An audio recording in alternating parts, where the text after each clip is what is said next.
ẹ̀yin èèyàn mi ẹ káàbọ̀ o. Ẹ jẹ́ ká ganu sí ọ̀rọ̀ àwọn donation tó ń jà rìnrìn. First thing first,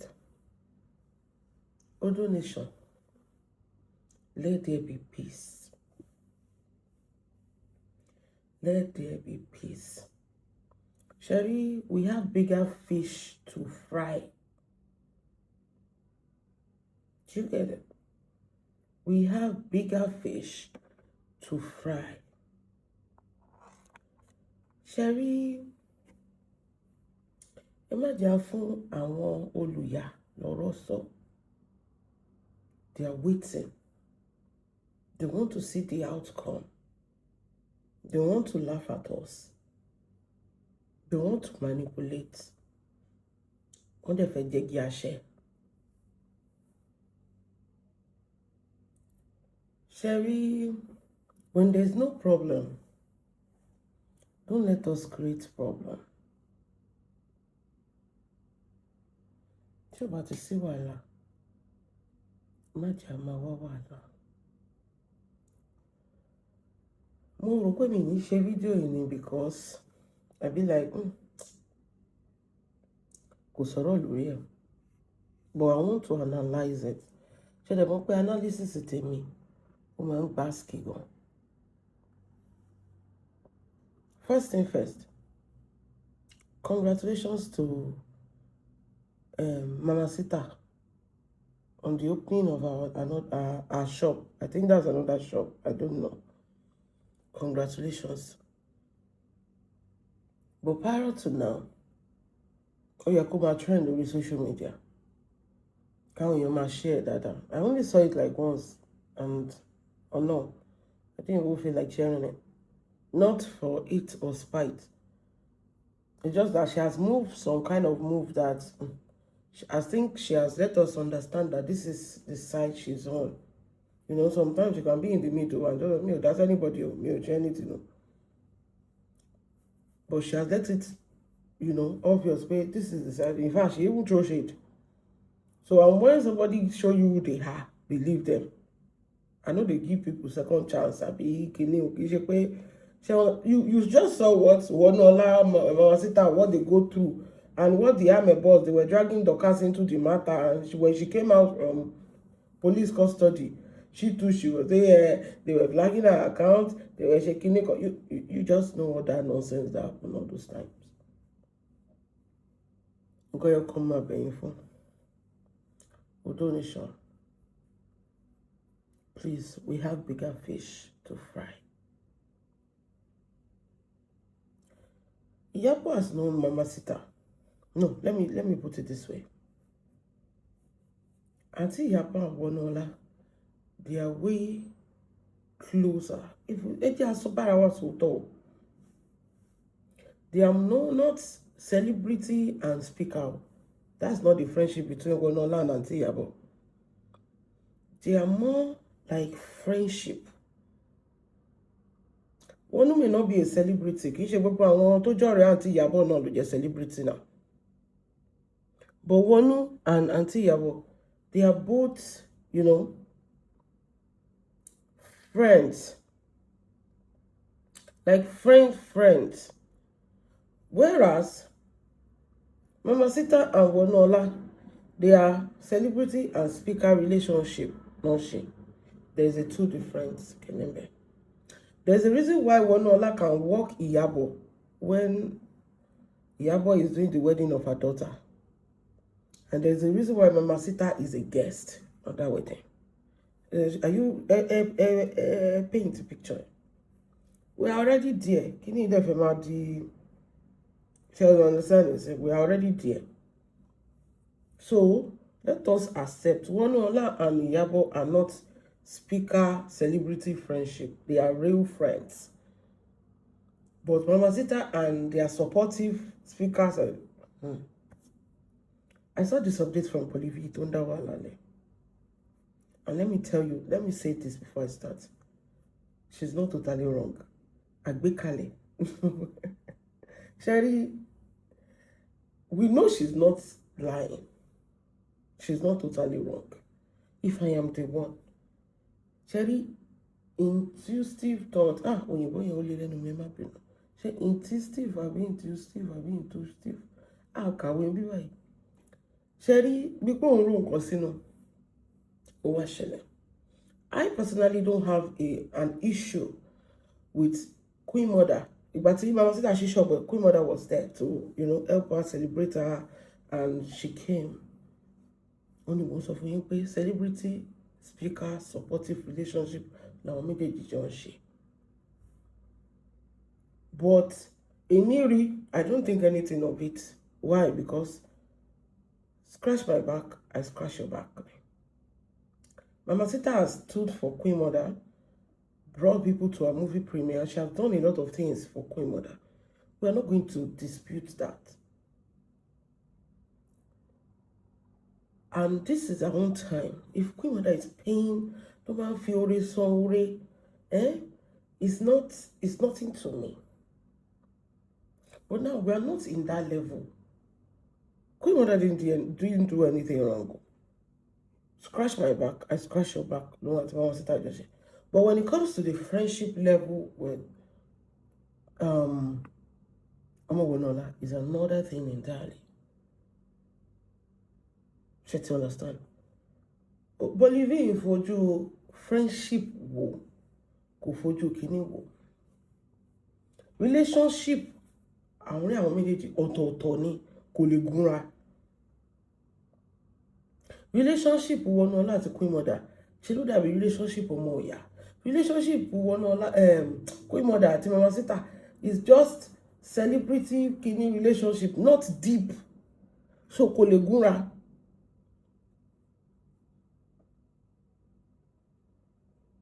Should you understand? I understand how Bolivia feels, and I understand how other nations were feeling. It's not because nobody is wrong. That's just it. Bolivia is not wrong for saying what she said. Other nations are not wrong for saying that Queen Mother did not do anything. Queen Mother is not wrong for going to the party. Queen Mother is not wrong. She understand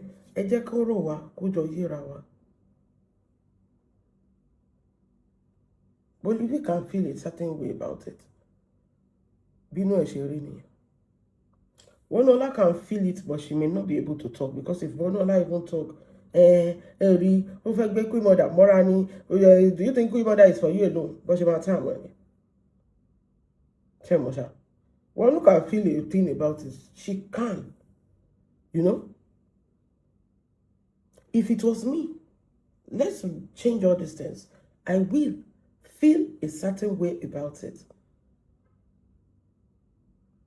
One who will feel it,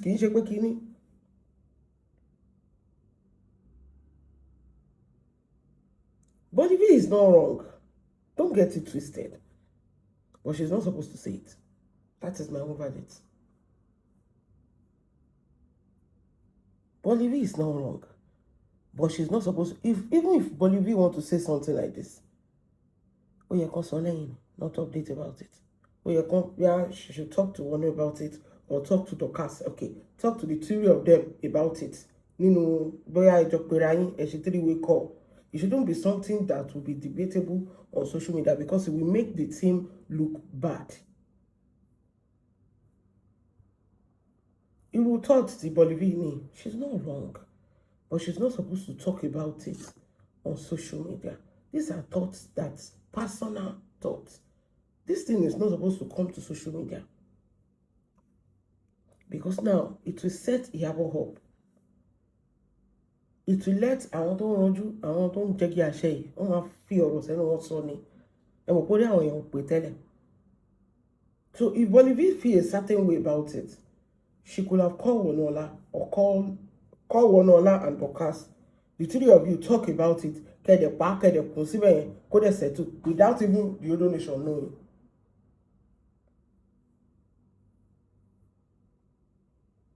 Without even the other nation knowing.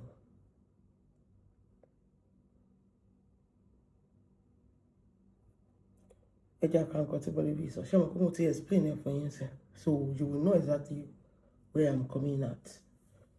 Bolivia said, so Queen Mother, see shop opening, Mamacita.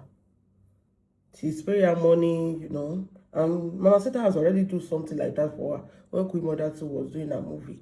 So it's simple for her to just go and show like appreciation. But you got to feel like Queen Mother here. You scratch her back, she's shaking and she scratches your back. That's why I always respect that woman. She will be there. She doesn't care. She will be there. When you support her, she doesn't take it for granted. You know? Nǹkan tí Mamacita ń jẹ, nǹkan tó ti ṣe sílẹ̀ ni. Ó ti domi síwájú, dandan ló máa tẹ̀lẹ̀ tútù now. But you're not coming from there. You're coming from the fight between Mamacita and Wonola. Moving on. But if he said, okay, tẹ́ bá tún fojú mi wò ká tó ka kíní. Ṣé ló dàbẹ̀ ni pé kí Wonola bí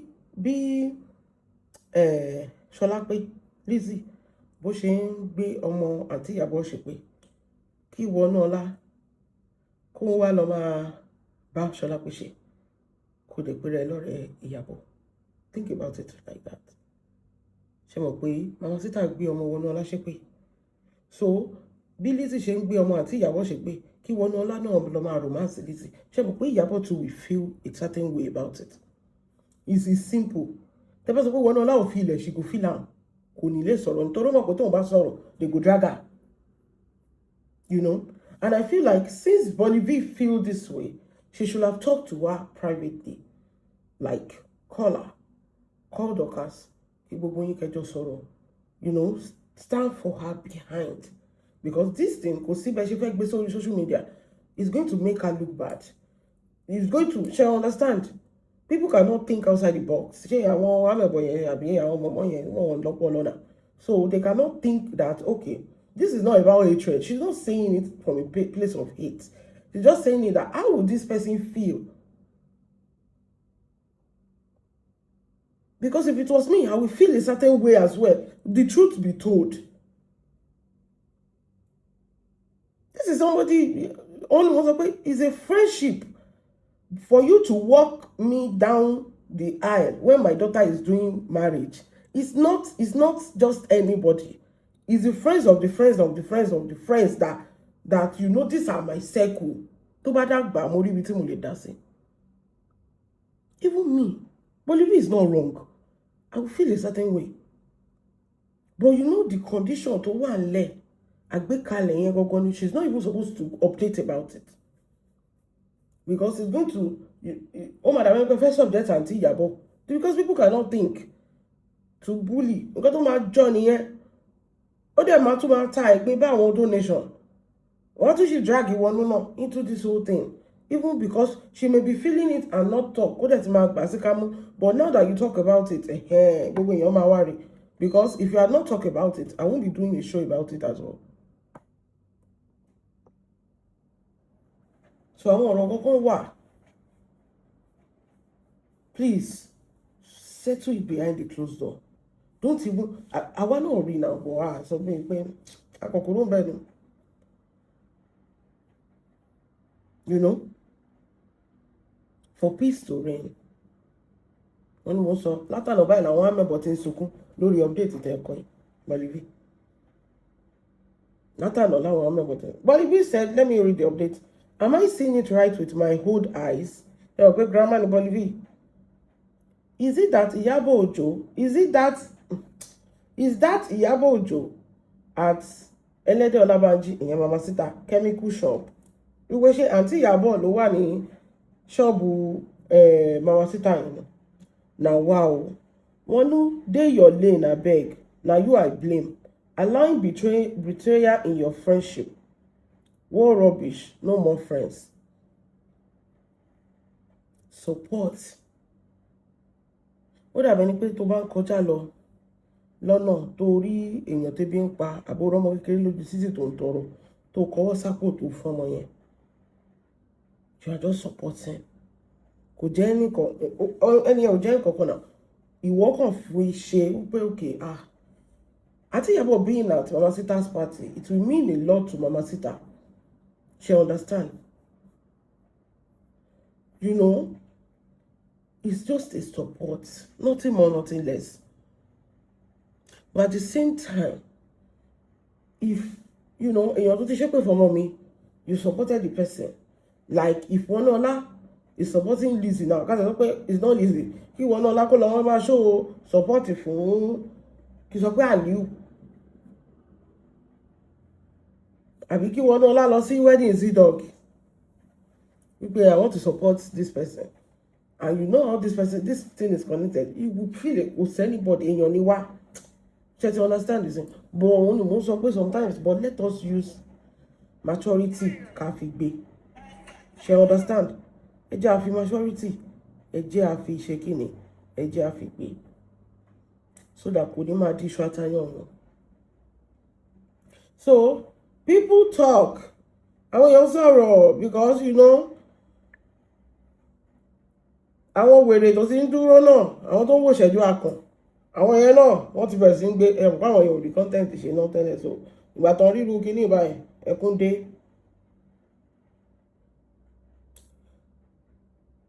So a lot of people. So let me read the comment section. I don't have anything to say concerning Queen Mother because she's a celebrity, but wait, oh, no be money jar sway baby. I dey look at. And they look so, and akobani kì í yára wọn. I saw Mega there too. Well, a lot of people sha. Is that not the manager of Dorcas that I did not even see this picture before. Now I see her now. Well, is this not the manager of Dorcas? Abi? Okay. Let's just that had issues with her. There is Mega, there's Auntie Yabo, you know, it's you see,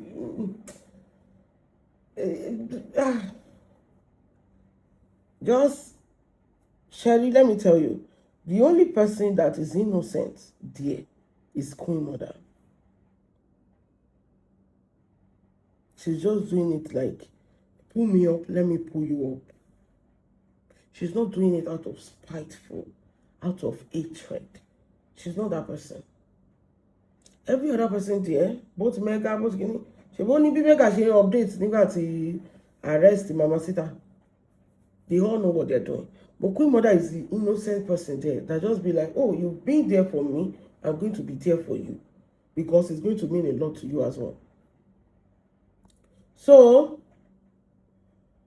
Adunipele said, Mommy, I don't see it the way you see it, Sha. Remember the person in the question promoted Labake Olododo and return of Warenzo.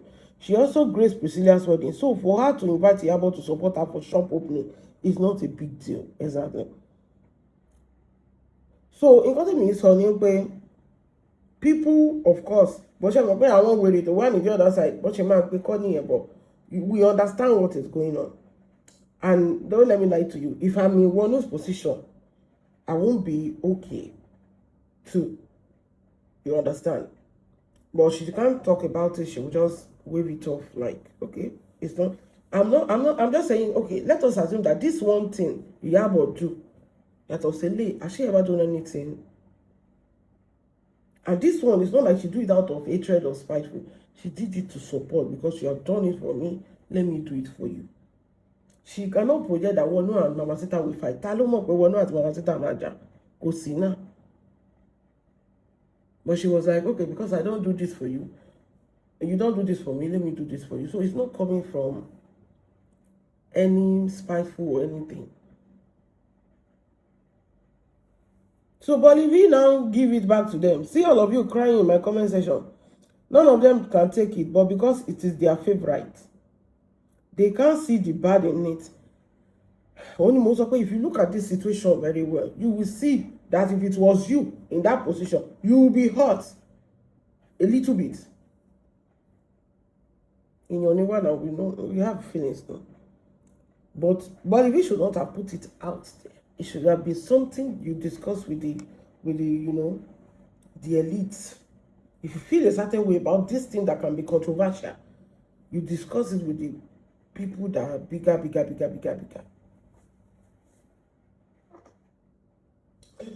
Or something. Shoti, not bring it. You bringing it now will cause a lot of killing. They can't see that. They can't see the bad in it. Betrayal of the highest, of the Most High. If one who like make she dey listen, still they carry friend for mind. They can update the cast friend. Because, Chemo, it's not about, what's up, TMS? It's not about this thing now. This thing we just, oh man, me, mo ṣe fẹ́ sọ, àwọn wèrè yẹn kàn máa fẹ́ lójú sọ di nǹkan rádaràda lórí social media. You understand? They're just going to turn it into something else. Where is the update? I thought I saw it. Making part as well of body. I thought I saw the update now. But look, constitution me a screenshot then. You know, just next time, Bolivia, just discuss it privately. If you feel a certain way, discuss it privately with the person. Not, you have to understand it. And I don't think that Yabo want to do it deliberately. Like, want to hurt one deliberately. If you see it that way, I don't think Yabo want to hurt one deliberately. But we cannot remove the fact that Wonola, Mamacita has helped Yabo before with her movie premiere.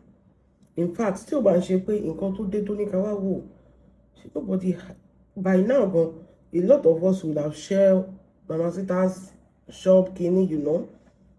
Still by Shepe in Konto de Tony Kawawo. A lot of us will have shared Mamacita's this thing. Because you know one do think already. A lot of us will have shared it. We are Mamacita to shop. You know, congratulations in quite your name now.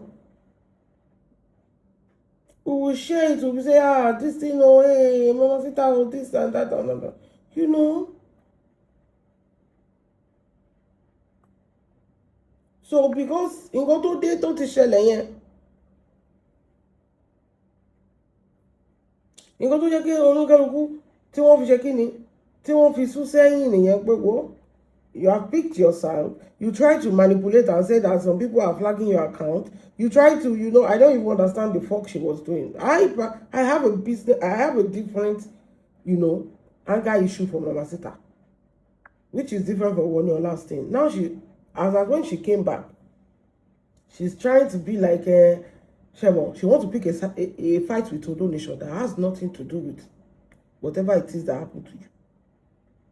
That has nothing to do with whatever it is that happened to you. So she wanted to start a fight with Odo Nation. She gbádùn ẹjẹ lajú yín àbí ọwọ́ tó bá yín nínú kinní yẹn ara yín ò sí ìbàlẹ̀. She tried to manipulate the public. That is the anger tèmi ní towards Mamacita. Ìwọ ló lọ fẹnu wa rough tó lọ parọ́ mọ́ ọmọ, you are linking her name to different people. What if ọlọ́pàá gbé ẹ kó lọ prove nǹkan tó sọ? Oh, they prove it. Now you are not blaming Odo Nation. Ẹ máa fẹnu wa rough, ẹ máa fẹnu jẹ́ran sáwo. Tọwọ́ bá ti wá báyìí because she did not expect it. Shebi no be she dey cry say, shebi you say you know kinní kan. Oh, yeah, go and use APC. Go and ṣe kinní kan. Take me to court. Ọmọ yẹn dẹ̀ take care literally. Ó dẹ̀ take care to court ó dẹ̀ sunkún. Ṣé Odo Nation ló gbé ẹ lọ sí court sí? Why are you lying on her name? Why are you leaking it out to different men when you don't have proof? Ẹ bá máa fẹnu wa rough torí pé ẹ fẹ́ gan fight. Ọmọ yẹn dẹ̀ ṣe kinní yẹn fún ẹ.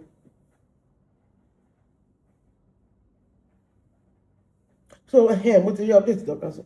Oh no, I genuinely don't understand why you keep bringing Yabo into this. Or should I say, why you keep mentioning her name? Is Yabo a child who cannot decide which event to attend? Why are you so concerned with controlling her choices? Did Wonola ever tell you that she has a problem with it? I'm still sincerely trying to understand who is behind this account and what their motive are. I also don't appreciate you dragging Sister Joko unless you have a personal issue with her that you need to address directly. No, for the longest time, gbogbo ìgbà tí wọ́n arrest Sister Joko, Bolivi was tí gbogbo wọn bẹ̀bẹ̀ ṣèbí gbogbo agọ́ta bẹ̀bẹ̀ ṣèbí ibi iná fi sùn wá tó tún ṣe pé fún wa pé tó tún ṣe pé Ọlọ́run jókòó fọkàn in my own opinion ṣẹmọ our tá bẹ̀bẹ̀ is not like we are being a fool. You are a mother, you are a grandmother, you have children at home that will be worried. We have personally worried for you. That is it. We started begging Wonola, we started calling, we started doing this. You did not listen to anybody. When you came outside, you were shaking for we that were calling for your release. Bolivia and Mamacita already have it. I'm telling you. But when Mamacita came, when we were begging, Bolivia did not even answer us. Kiloko. And I'm a baby phone. I just cook in bed. Mamacita used like 4 days.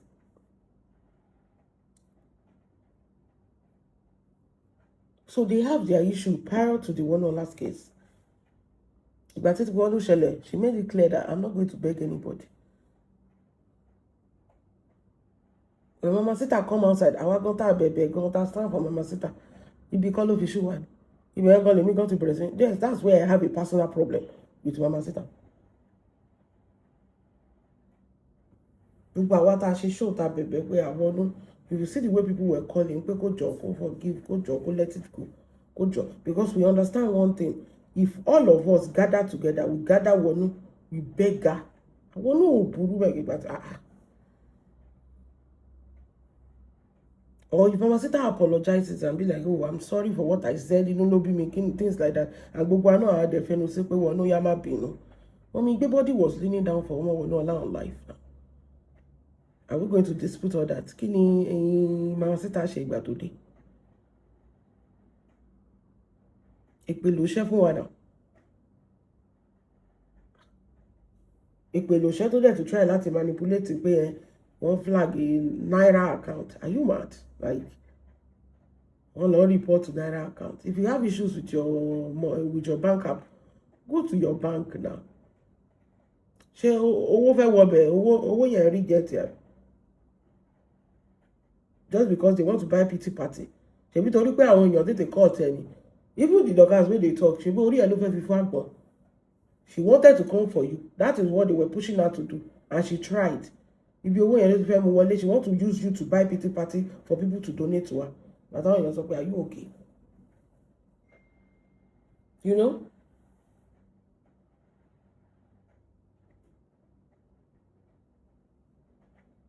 So yes, that is, I do not have issues with Mamacita prior to that. But I have issues with Mamacita after she came back from prison. Because she did not handle it. Being out with Lopolo. Only Dorcas now said, I also don't appreciate you dragging Sister Joko unless you have a personal issue with that you need to address directly. Although she should not participate in any form of this. Yes. Because I want to know my Joko I feel like this should have been handled well if Bolivia had talked to. If you feel like something, we'll talk to the people there privately.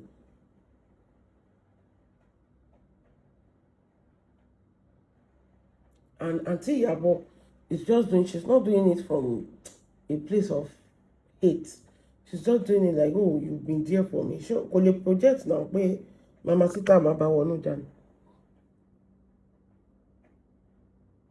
I'm telling you, if it was me, I would feel a certain way.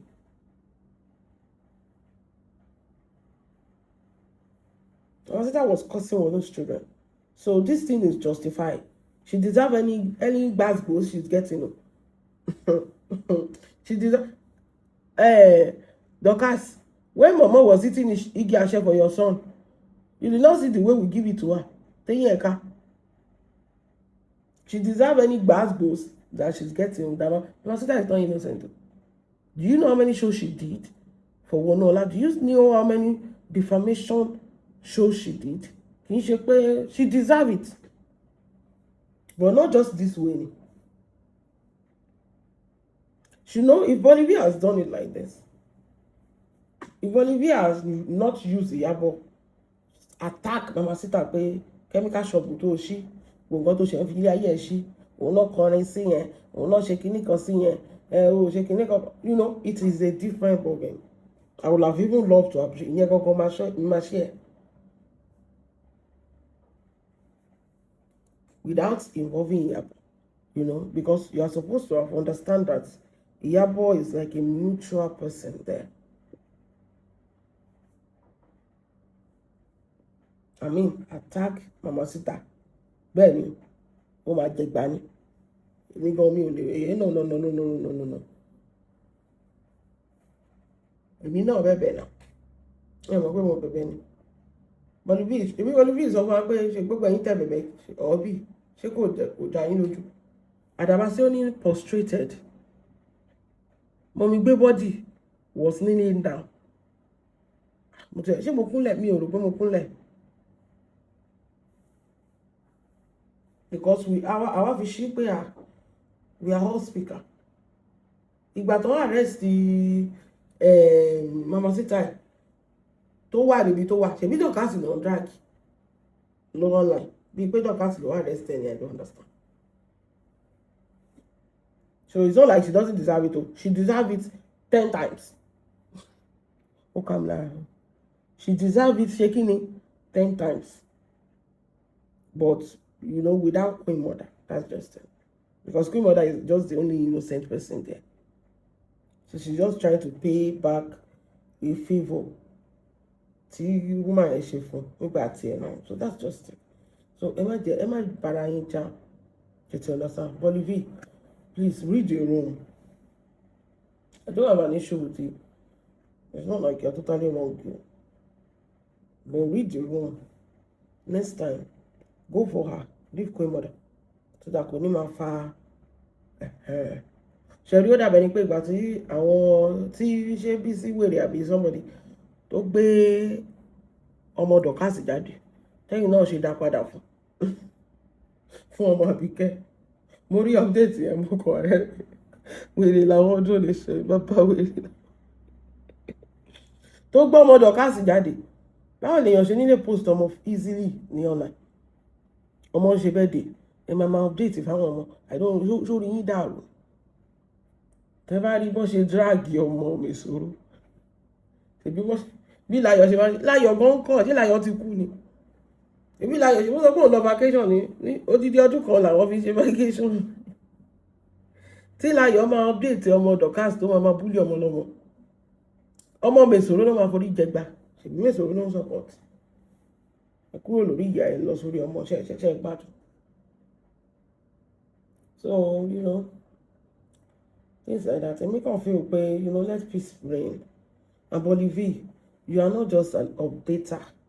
You are, how would I call it? You are,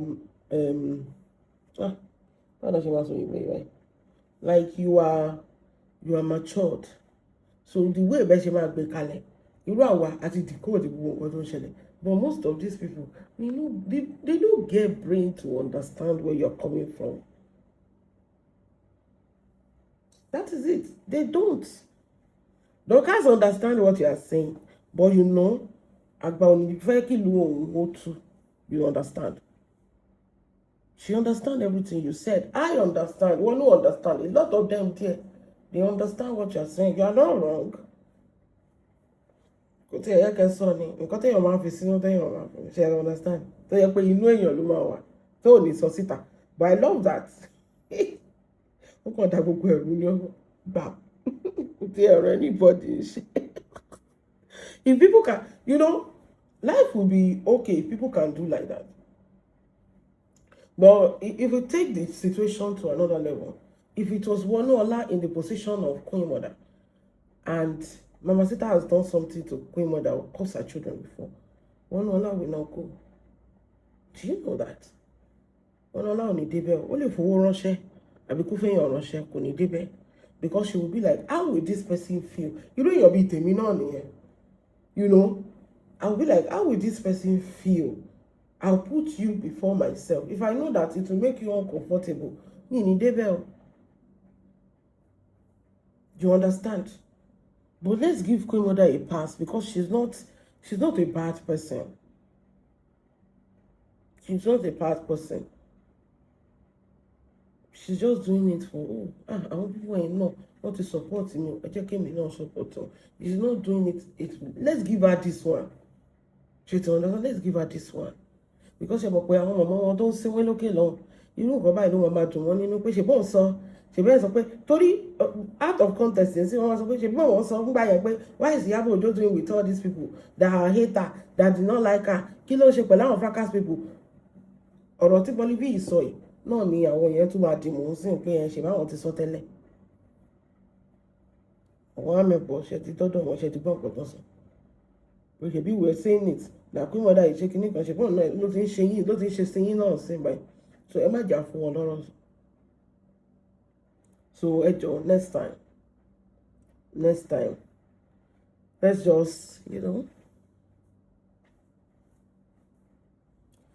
so moving on to bọ̀dá lollipop activist since we are already there every video tí ọmọ wù mí jù lánàá pé ọmọ ọlọ́mọ kàn live life for him of course bá gbọ́ bùkátà àbí ègbó nu yín ló sọ pé báwo ni Liam ṣe ń jẹun for the past 3 years tí bàbá ẹ̀ ti kú báwo ni Wùmí ṣe ń sanwó-olé báwo ló ṣe ń jẹun báwo ló ṣe ń ṣe kò sínú yín ẹ máa gbé document orí burúkú kan wá pé Wùmí is not supposed to be láti inú oyún ló yẹ kán ti sọ Wùmí lálọ́ba torí pé kò ní láìfù tiẹ̀ kò lọ school kò ní láìfù tiẹ̀ kó tó di pé meet Mohbad àwọn òpónú so ẹ jẹ́ ká fún yín mo ti ṣe analysis ẹ̀ lórí live video ẹ̀yin tẹ́ bá wọ ẹ lọ́wọ́ ó ṣì wà lórí page mi lánàá Lizzy ìwọ máa wọ̀ rí ní tiẹ̀ ọ̀rọ̀ máa kàn it's not the right time VDM doesn't have any proof it's just another game of kini of I need money fast torí gbogbo fídíò tó ṣe yẹn wáyé pàtó àtò gbé wá at least ó yẹ kó fi one specific thing láti hold wa òun sọ pé marriage certificate marriage certificate name changing a woman has her own father's name her own documentation before she met her husband this woman we are talking about she's just 21 22 when she and Mohbad started this relationship so prior to those years it's not a name that she's answering to. She no get NIN. She no get passports. She no travel before. She's not supposed to bear her father's name because of why would you? If you see 2 of my documents, you will see 2 different names. There are some parts where I will use my husband's name. Things that has to legitimately be in our names. She understand it. There's some part that will what happened. She will come in and console degree me. I be BSc tí mo gbà. Orúkọ ọkọ mi náà máa kọ síbẹ̀ surname bàbá ọkọ mi ṣé bàbá ọkọ mi ló lọ school ni. Iyabo did not manipulate anything. She saw the video the same way Nigerians saw the video. There is a video of him himself saying that they are supposed to make sure that the Malians did not do anything again in Nigeria. So when this thing happened, when everybody saw the video, everybody was angry. Everybody make a show that cancelled the Ramani. It wasn't Iyabo.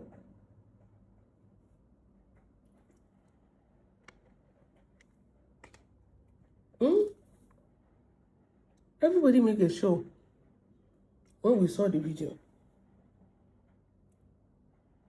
Only if you belong to a category of Nigeria who let internet influencer think for you, scroll past right now. This post is strictly for the intelligent, analytical minds who still possess common sense and can see through manipulations. Ẹ jẹ́ ká stop the collective amnesia and look at the raw, unadulterated facts of this matter. I am tired of seeing fake, brainwashed people sharing the video of Iyabo Ojo just to attack a character. Let's take a trip down memory lane and deal with raw, undiluted facts. VDM himself made video that they should cancel Naira Marley. It's there now. Go to Gist Lovers page. Okay, those Malians, they are not even supposed to do anything again when this matter fresh. Mo sọ kíní kan fún yín pé téèyàn bá ti kú fún yàn tó bá ti téèyàn bá ti kú rí èèyàn tó bá ń bájà Ọlọ́run má jẹ́ o ìyá àwọn ìyá tọ́mọ wọn máa ń kú yẹn the first thing ló máa sọ pé wọ́n ti fọmọ dá mi lóró. Èèyàn téèyàn bá ń bájà normal ni is a natural instinct tó máa ń kọ́ assume púpọ̀ ènìyàn even gan kó má sẹ́niyẹn lóyún. Tóbìnrin méjì bá ń jà tí kan bá kú wọ́n máa sọ pé èèyàn tó ń bájà yẹn ló pa. It's a simple thing about life. It's a simple thing about life. The way we all saw the video is the same way Iyabo saw the video of Mohbad. When one pa Mohbad, they're not talking about the physical death. This guy don't buy. Well, with them beating, the one more touch your life with a boy. But what take back to cool? That is just like a sharp this thing. Bam. What's it on here? When he was alive, they were not paying him. They were bullying him and beating him up and down. Is that not? Why do you are supposed to buy the Malians? Because if Mohbad did not die, they will still be torturing his life up till now. They never thought that Mohbad is going to die. They said, nǹkan tó ń ṣe torí pé wọ́n ti ní boys, wọ́n ti ní kíní àṣegbé ni. Is it one petition ni Mohbad call against them or what? We've seen videos. Him too even said it with his mouth. Pé tí nǹkan bá ṣe him, please, it's the Malians. These are facts. These are undiluted facts that we know. When Mohbad tragically passed away, this video was Iyabo Ojo's immediate heartbroken reaction as a mother. Do you know that few months before Mohbad died, Polo took Mohbad to the UK. Iyabo was there. Iyabo was dating Polo. They took Mohbad to UK for concerts now. Ó lọ ṣe show in UK. Mohbad told Iyabo that Mama ọ̀rọ̀ wà. But because Iyabo was busy, òun sọ pé tọ́n bá ti dé Nàìjíríà. Show tọ́n lọ ṣe ní UK yẹn. Mohbad parí show ẹ̀ ó padà sílé. Iyabo ò tí parí nǹkan tọ́n lọ ṣe ní UK kò tí padà sílé kó tó pọ̀ pé ọmọdé ikú. Ọmọ tó sọ fún pé ọ̀rọ̀ wà Mama mo fẹ́ bá yín sọ̀rọ̀ tó dẹ̀ gbé ọ̀rọ̀ yẹn lọ. Of course, ara máa ta ẹ́. Because of the personal relationship you had with this boy prior to kó tó di pé ó kú.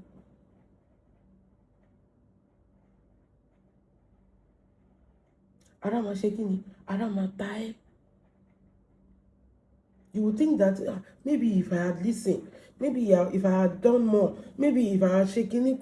Now that you're not seeing the video of them of these people bullying this boy, of course you'll be angry. Kò séyàn tí inú ò ní bí.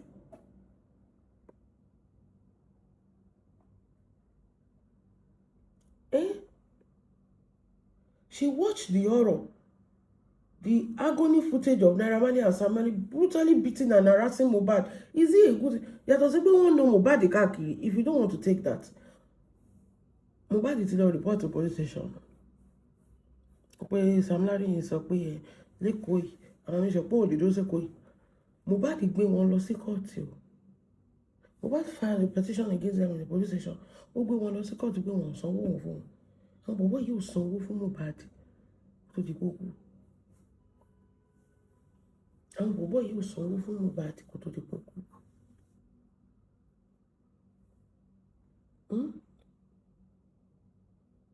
Everybody that watched the video of this boy crying, don't he sharp Bere, we saw all these videos, more than 5-6 videos. But she really, she ain't daddy, and him doing live confessing that think of our show. Only her heart bled, not just for a celebrity, but as a parent looking at somebody else abused child because they have an history in UK prior to Mohbad's spy. Only though about the daily ama sorrow, ma worry because I'm busy now. She didn't know that would be the last time she will ever talk to Mohbad. Of course, she will feel, my be now. And guess what? That was the exact same reaction the entire nation of men. Yes, we all parad. VDM that is talking today, that is why it's watching, Etun parad. They are not even supposed to let the Malians do anything again in Nigeria. They're supposed to take them away. VDM cannot lie that the Malians did not torture this boy.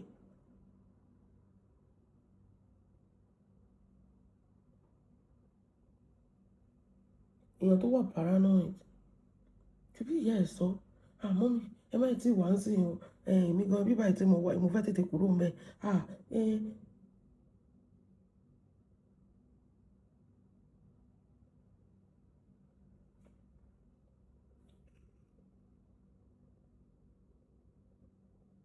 you know, the entire nation of Nigeria, at that very moment, we were all crying, angry, and demanding blood. Then, nobody questioned her then because we all felt the exact same maternal pain and outrage. Let me tell you something. The videos of Iyabo Ojo coming out, I didn't even see that she was making videos. The videos we were seeing by ourselves, it was even too much for us to say that this is the person. All of a sudden, everybody silent as if they did not make video.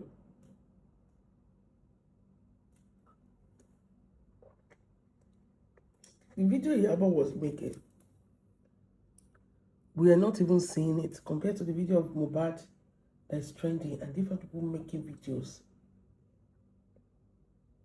Since you all suffer from collective amnesia, when those videos of Sam Larry and Naira Marley surfaced, VDM was the first person to jump online and shout the whole of Nigeria must completely cancel the Malians. And for that also, because of what he saw, what we saw as a mother, as anybody, we are all angry.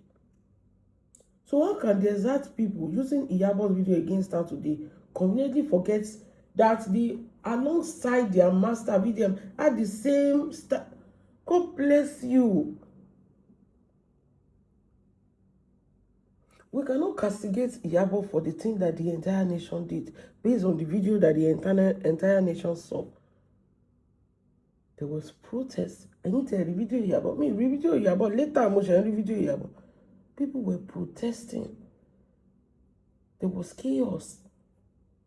We saw the way he literally, it was uncle dear. His words, his songs, his this. He was telling us that I'm buying, and we could not see it. From his words, from everything. He was telling us that nothing cool was anybody told it. That was what made everybody angry. So this guy was literally dying and telling us, giving us clues. Nobody saw it coming. When you look closely at the timing, because the math is matching, before VDM suddenly changed mouth and flipped the script, where was he? He was fresh out of detention. Really? Why was he locked up? Because of his restlessness. Toxic bullying of Iyabo, Tonto, and Priscilla. The moment he came out, he didn't join the Justice for Mohbad movement out of the goodness of his heart. He didn't care about that poor boy. He used Mohbad's fight as a weapon for personal revenge against Iyabo. Bere. Ṣebí ìgbà tí kíní yẹn ṣẹlẹ̀ tí àwọn tí Iyabo sọ̀rọ̀ tó wá di pé gbogbo ayé wá ń kọ́ pé kán resume ọmọdé ìṣe pẹ̀lú gbogbo fídíò tá a ti rí. Àwọn owó ló lọ sọ́dọ̀ ọlọ́pàá. It was the àti Iyabo. Àwọn ọlọ́pàá Nigeria wọn like ọmọ resume because it cost money for the state government. If the Iyabos have not stood their ground, they will, you know how many days it take Nigerian government to exhume Mohbad's body? People were still thinking that he's still alive. The video Sam Larry wọ́n ti gbé sí. Ṣé animal náà sọ fún pé wọ́n ti gbé sí ni? Even if he wasn't talking about Mohbad, you can see from that video that this is not the first time don't gbé yàn sí, even if it is not Mohbad. Àbí? Wọ́n ti gbé sí all station settled.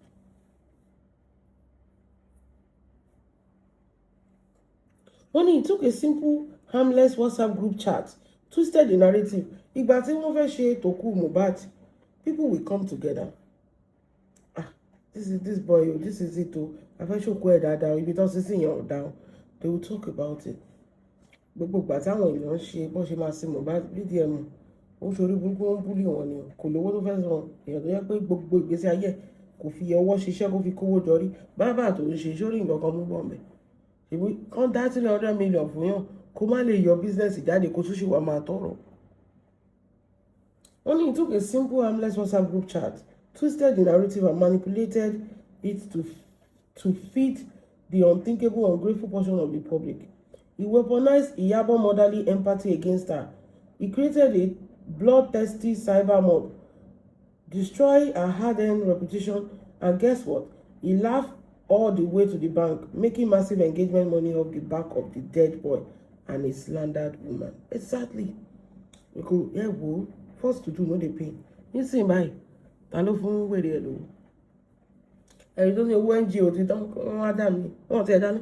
No be Nigeria. Ẹ̀kan ní Nigeria máa kọ̀ fún yàn.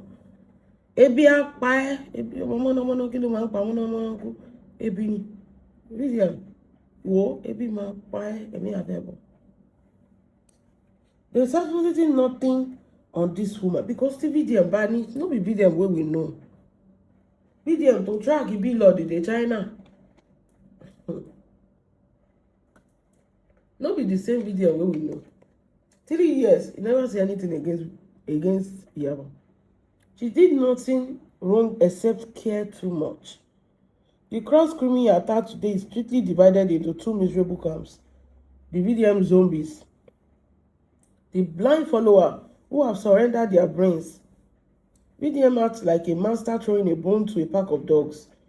Once he gives them a target, they don't care about facts, truth, or evidence. Their only programming is to tear the person to pieces. Now, do you know that with the Peter, sharing the Peter Happy Squares matter, òun ló expose èèyàn tó jẹ́. Ó jẹ́ egungun àwọn èèyàn ò gbé. Àwọn zombie ò gbé egungun mọ́. Nígbà tí kọ́kọ́ wá tọrọ owó wọn dá lóhùn wípé how can you tell us that you squander over 500 million naira? Owó tí ìran ò ṣiṣẹ́ fún, your whole generation never worked for that before. You are still coming to ask for more money.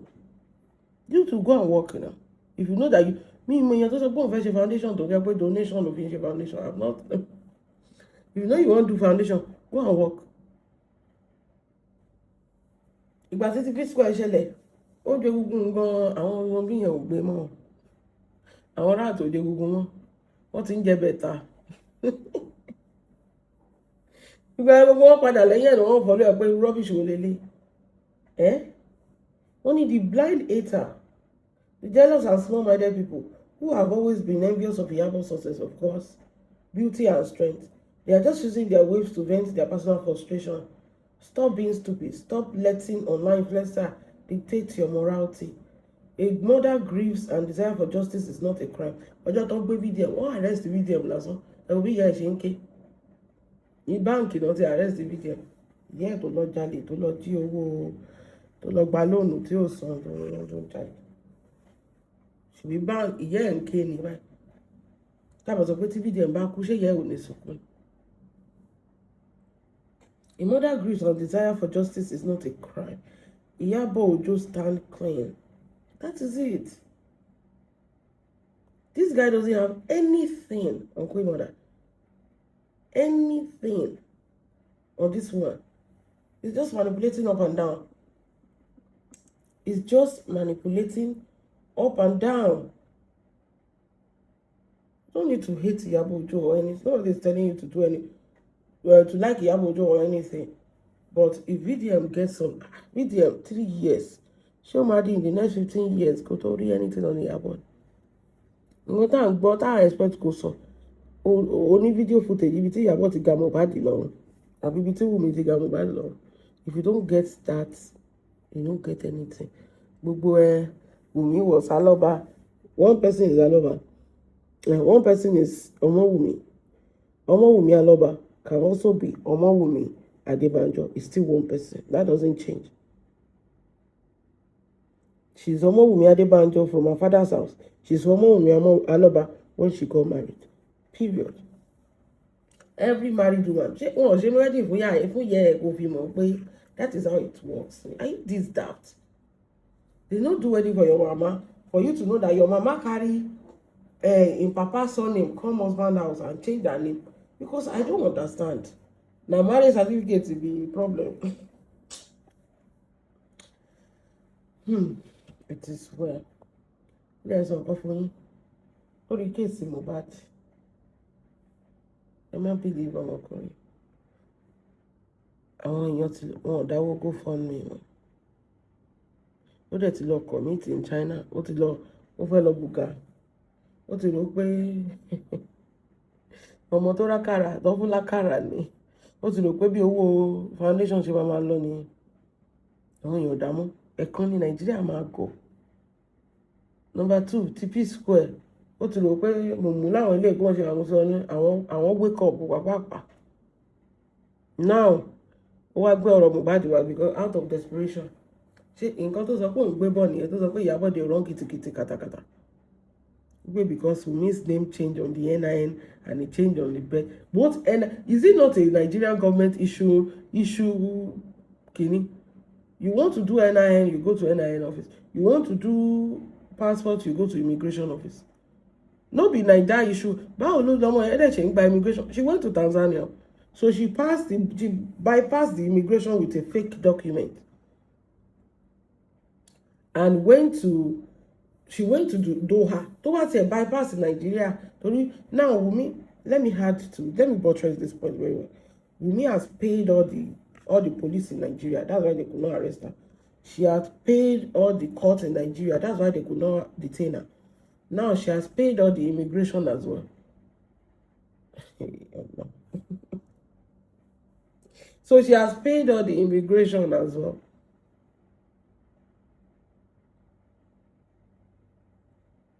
So she left Nigeria. Immigration Nigeria gba body for Wumi. Ó kúrò Naija.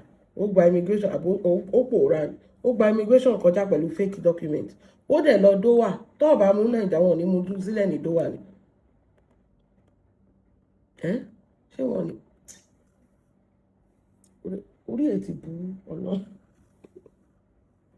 Orí ẹ̀ ti. Ó fi fake document ṣe visa Doha. Ó gba immigration Nigeria kọjá. Ó gba immigration Doha airport. Ṣé rí àwọn ọmọ Ọlọ́run má jẹ́ kí talakamania àrùn ní o. Ọmọ VDM kò kàwé, kò kọ́ṣẹ́ ọwọ́, kò ṣiṣẹ́ owó rí. Before ṣiṣẹ́ tó máa kọ́kọ́ ṣe láyé ẹ̀pọ̀n ọkùnrin ló lọ ńlá torí pé kò lè ṣiṣẹ́. Nígbà tí bàbá àwọn sá lọ, tí àwọn tọ́jú àwọn lọ máa ń jí adìyẹ aládìyẹ nínú fáàmù.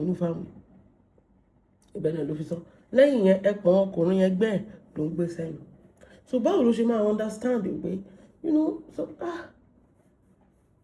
it's just that was a Queen Mother tó jẹ́ pé do you know the years tí Queen Mother tó ti wà nínú movie industry that is building her life. Priscilla tó married tó bímọ lẹ́yìn tó di mother. Priscilla is telling us that I'm not a mother. I'm just laughing. Priscilla was like Dandala now, like this. Tó ṣe Yorùbá movie. Ọmọdé ò pẹ́ dàgbà o. I swear. Daddy Yorùbá ló ṣe kátàkátà lẹ́nu ẹ̀. I've known Priscilla when she's still a child. She's still around maybe 12. Ni mo ti mọ̀ nínú Nollywood Yorùbá. Where was this stupid VDM? That girl has built herself. You know? VDM, what have you done? Have you worked for money? The first owó tó máa ń kọ́rí ó manipulate ìgbà donation náà. Ṣé bọ́ọ̀rọ̀ Mohbad ló jump into? Tó ṣe bí ẹni pé yóò àṣẹ kinní kan. You collected donation now. Donation náà still bọ́ ṣe dáfẹ́ náà. Ibi tó gbà wá náà kọ́ ló gbà lọ. Ó tún wá kó tó wá dà mí. They contributed 500 million for you. Àwọn arí 500 million rí ní. Gbogbo school tó sọ pé o kọ́ gbogbo wọn tó sọ pé o ṣe etí la fi ń gbọ́. I am the kinní kan, I am the kinní kan. Lórí donation. You are nothing without donation. You are shaking it, you are nothing without donation. So VDM, pipe low. Sorry, Ìyábọ̀, nothing do you. Ìyábọ̀, Queen Mother. They try, you know. They can't bring you down. Oh, no, try buying. Nothing do you. You are loved 100%. This boy, I don't know. Okay, but tó wá sọ fa kíní tó gbó dídí fa èèyàn pọ̀ tó yẹn ló lè gbé lọ sílé ẹjọ́. Ṣé social media kí ni ká wá ṣe? Ìyà tó wá gbé wá tó ti sọ́n sí bá iṣẹ́ tó wá sá lọ. Or the way you look like a fool. Ṣé àti wá ń sá lọ báyìí?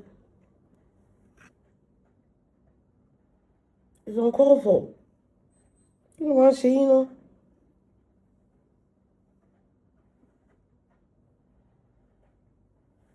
What is always wrong with you people?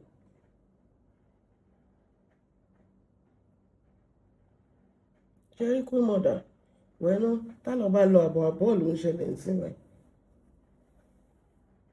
Tá lọ bá lọ àbọ̀ ṣebí BDM ti ṣe gbogbo ẹ̀ 3 years ago. Ó ti ṣe gbogbo nǹkan tó fẹ́ ṣe. Àti Boko Haram náà ó ti ṣe gbogbo ẹ̀. Nǹkan tó fẹ́ ṣe wọ́n ti demonetize gbogbo Boko Haram. Wọ́n ti demonetize Boko Haram sí. Wọ́n gbogbo gbà yẹn gbogbo social media ló create. Ẹ ti ṣe gbogbo nǹkan tó fẹ́ ṣe ẹ ti dára àánú yín tán. Nísìnyí báyìí everybody now be like okay fi story ilẹ̀ fi commentary ilẹ̀ nǹkan tó pa Mohbad ni kò sọ o ti gbowó o ti gba gbogbo ẹ̀ o ti create pé ọ̀rọ̀ Mohbad náà ló fi jẹ́yàn tèmi náà ò lè fún wa ní nǹkan pàtó báyìí ló pa Mohbad.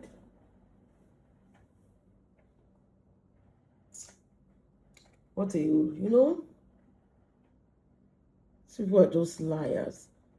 They are just like ọ̀rẹ́ ẹ̀yẹ tiẹ̀ ń kọ́ ìkejì ẹ tẹjọ́ ń ṣorí burúkú kiri yọ̀ọ́dá ìkejì tẹjọ́ ń ṣe rẹ́rẹ́rẹ́dá kiri òun kọ́ kéèyàn náà ti kú ni èyí tẹ́ ẹ̀ gbádùn ayé èèyàn jẹ́jẹ́ máa lọ jàre.